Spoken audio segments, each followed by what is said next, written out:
I woke up that morning thinking the sky had betrayed me. It was impossibly blue, like someone had painted over my grief. Today was supposed to be beautiful, celebratory.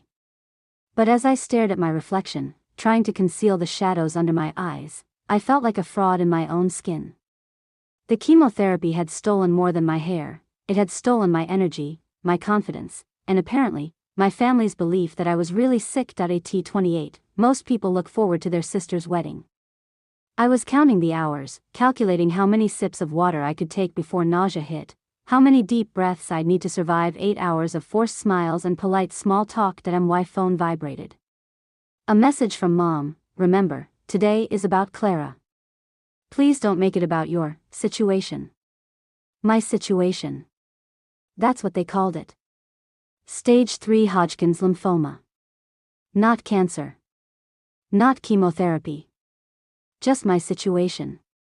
I swallowed the lump in my throat, took a deep breath, and forced myself down to the lobby. The hotel was buzzing with energy. Bridesmaids twirling in silk robes, groomsmen straightening ties, relatives hugging and laughing. Aunt Linda spotted me first. Her smile was sharp, rehearsed. How are you feeling, sweetheart? Still, managing all that medical stuff? Medical stuff.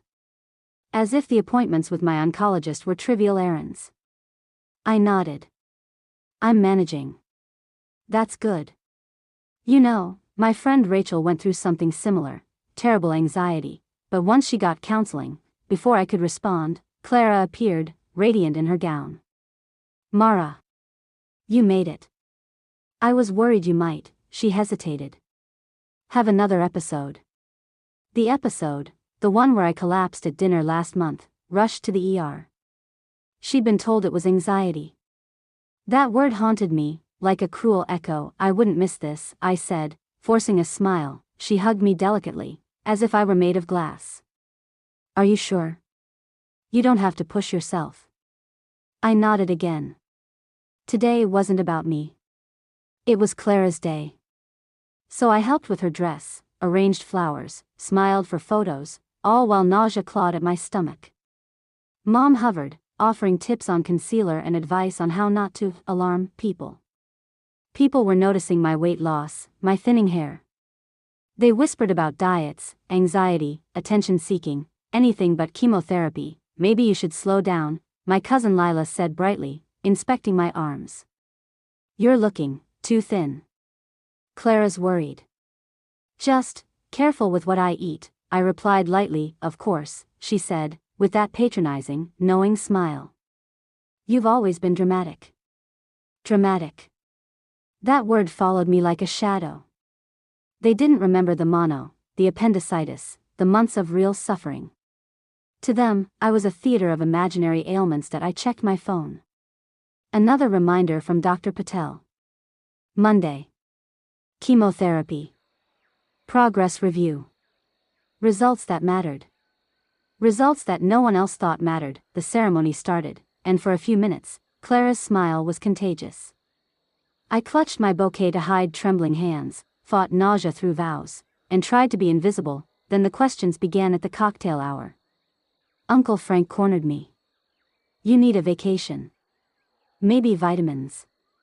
My wife thought she was sick, turned out it was just vitamin D deficiency. Interesting, I murmured. Exactly. People worry too much these days. Brad joined in. You've always been a worrier, Mara. High school? Always at the nurse's office. I excused myself, checked my phone. Another message.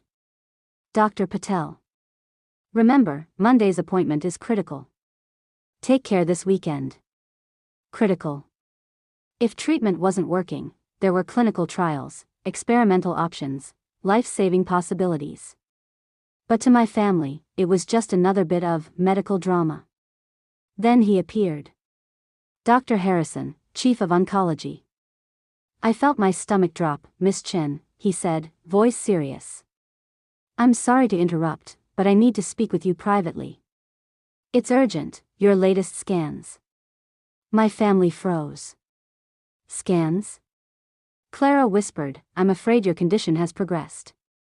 We need to begin experimental treatment immediately, Monday morning, he said. The words landed like stones. Emma's voice wavered. Mara, what is he talking about? Cancer, I said softly. Stage 3 Hodgkin's lymphoma. Shock washed over them like cold water. Mom's hands trembled, Uncle Frank's face drained of color. Clara gripped my arm. Months of ignorance, dismissal, and judgment dissolved into sudden, staggering guilt. Doctor Harrison explained how I had been managing everything, treatment, work, daily life, alone. Their disbelief and mockery had been misdirected shame. My resilience, invisible to them, had been real and relentless. The wedding photos that day caught more than smiles. They captured realization, shame, and horror in my family's faces. And in that moment, I understood something. Their denial had been my teacher.